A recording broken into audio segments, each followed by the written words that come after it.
ইতিহাস জুড়ে বিস্তৃত রণক্ষেত্রে আমাদের সঙ্গী থেকেছে জাগরণের গান। কখনো কখনো অগ্রযাত্রী, কখনো সহযাত্রী, কখনো প্রেরণাদায়ী, কখনো সান্ত্বনাদায়ী হিসেবে। কখনো চাবুক মেরে জাগিয়ে দিয়েছে ঘুমন্ত চেতনাকে, কখনো জানিয়েছে বিভেদের বিরুদ্ধে ঐক্যের আহ্বান, জানিয়েছে এদেশ আমার, এদেশে জন্মে আমার জন্ম হয়েছে সার্থক, এ মাটি আমাকে অনেক দিয়েছে, আজ দেশকে দেওয়ার সময় এসেছে। আমরা আলোর পথযাত্রী, আমাদের থামবার সময় নেই, আমরা এগিয়ে যাব সূর্যোদয়ের পথে। আমাদের প্রেরণা হয়ে থাকবে শত শহীদের অতৃপ্ত কামনা, আমরা তাদের স্মরণ করি।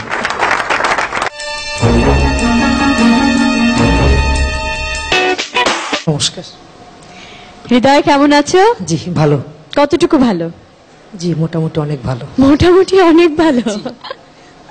আচ্ছা হৃদয়, তুমি আমাকে বলো যে আজ যদি তোমাকে বলা হয় যে তুমি শেষ পারফর্ম করবে, জি তুমি কি গান গাইবে আমাদের জন্য? আসলে আমরা সবাই তো মাকে ভালোবাসি, আমি আসলে আজকে একটি মায়ের গান করতে চাচ্ছিলাম। ঠিক আছে, যদি সেটাই তোমার ইচ্ছে হয়, আমার শ্রদ্ধেয় চার বিচারকের অনুমতি নিয়ে আমরা তোমার সেই গানটি শুনবো। তবে তার আগে চলো, ছোট হলেও একটা ভালোবাসার জায়গা হয়েছে তো না এই ফিজ অফ চ্যানেল আই সেরা কণ্ঠ সিজন 5। তো এই ভালোবাসার জায়গায় কতটুকু সময় কাটিয়েছো সেটা দেখে আসি। Let's take a look.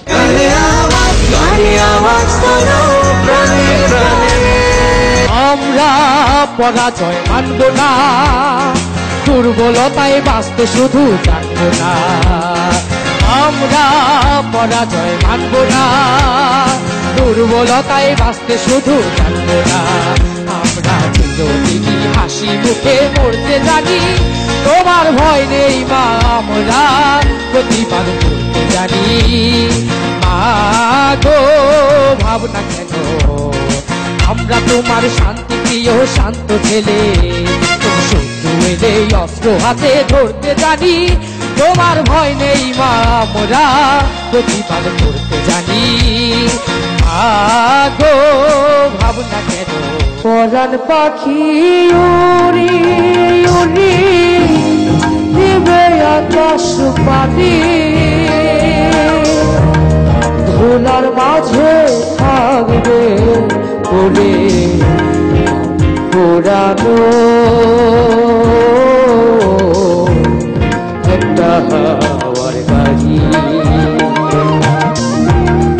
একটা হাওয়ার গাড়ি রে মন, একটা হাওয়ার গাড়ি,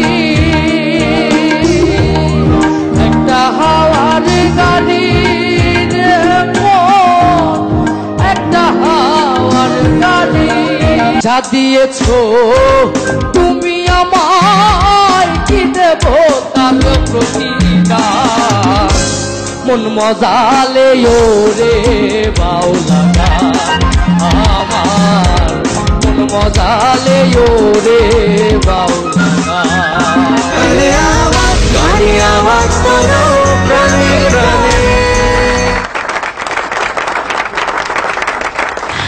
সামিনা আপা কিছু বলতে চাইছে। সামিনা চৌধুরী। জি, তো এটা একটা আমাদের এখানে আমার মনে হয় সবচেয়ে কনিষ্ঠ, আমার মনে হয়।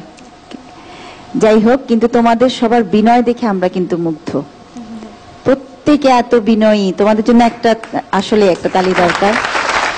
সিরিয়াসলি এই 19 জন ছেলে এবং যারাও এসছে, স্পেশালি তোমরা, খুবই তোমাদের বিনয় খুব ভালো লাগে, আমার ভালো লেগেছে। তো কাকে ছেড়ে যে কাকে রাখবো, আমাদের এখানে কিন্তু এই প্যানেলে কিন্তু একটা ঝড় বয়ে যাচ্ছে অলরেডি। যত তোমাদের এটা শেষ হয়ে আসছে, আমাদের কিন্তু টেনশন বাড়ছে, কাউকেই ফেলে যেতে মন চাইছে না। আচ্ছা হৃদয়, তুমি তো খুব সুন্দর, শাহনাজ চাচি তো তোমাকে বলেছে রথীন্দ্রনাথের মতো তোমার একটা আছে সেই রকম একটা কোয়ালিটি, এটা বিশাল একটা কমপ্লিমেন্ট তোমার জন্য। তো তুমি গান ছাড়া আর কিছু আরো? জি ম্যাম, আমি অভিনয় একটু অভিনয় করো, ভেরি গুড। গানের সাথে অভিনয় কিন্তু ভীষণ ভাবে রিলেটেড। একটু দেখি না, কিছু একটা করে দেখাতে পারবে? করো। কি করছো? কয়েকদিন আগে আমি একটা জুনিয়র বাচ্চাদের, ছবি তো, হ্যাঁ, মানে রাজার পার্ট করেছিলাম ক্যারেক্টার, বাবা মানে নায়িকার বাবা ছিলাম, সেখান থেকে একটি ডায়লগ। নায়িকার বাবা? জি। আচ্ছা, ওকে। সামনে ওটা হচ্ছে তোমার মেয়ে, হ্যাঁ, নায়িকার বাবা তো, ঠিক আছে, এখন মেয়ের দিকে তাকাই গেল। যা মনে ইচ্ছে তোমার তাই করো। আমার যে মেয়ে সে অন্য একটি রাজার ছেলের সাথে আসলে চলে যায়, দেন কিছুদিন পরে সে চলে আসে। হ্যাঁ, তখন আমার ওয়াইফ যে রানী, সে তাকে মানে খাবার খাওয়াচ্ছিল, তখন আমি তার হাতটা ধরে যে অন্ন দেয়া যাবে না তার মুখে, মানে সেই ডায়লগটা। এই এখন তুমি সিজিলকে রানী ভাবতে পারো। ও রানী ভাবো এখন, হ্যাঁ ঠিক আছে, রানী ভাবো। একবার মেয়ে একবার রানী। আচ্ছা, আচ্ছা। দেখি। রেডি, কিছু বলবেন? 1 2 3। হাত ধরো, সুন্দর করে রানীকে যেভাবে বলতেছিল ভাবে বলবা। হ্যাঁ। রানী, এই ভাত এই কলঙ্কিনীকে খাওয়ালে আমার রাজ্যের প্রজাদের অপমান হবে। এই ভাতে এই কলঙ্কিনীকে না খাইয়ে আমার রাজ্যের কুকুর শিগালকে খাওয়াবো, তবু এই কলঙ্কিনীকে নয়। ধন্যবাদ। রানী, নাও দিস ইজ ইউর ডিসিশন, এখন তুমি কি করবা? আমি ভীত, আমি ভীত আপা, প্লিজ আমাকে কেউ বাঁচান। তুমি একটা ডায়লগ দি দাও, ক্ষমা করুন মহারাজ। হ্যাঁ, ক্ষমা করুন মহারাজ। না, এই ভুলের ক্ষমা নেই। এই ভুলের ক্ষমা নেই।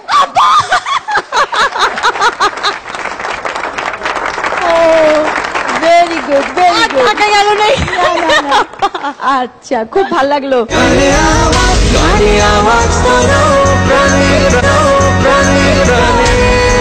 প্রিয় দর্শক,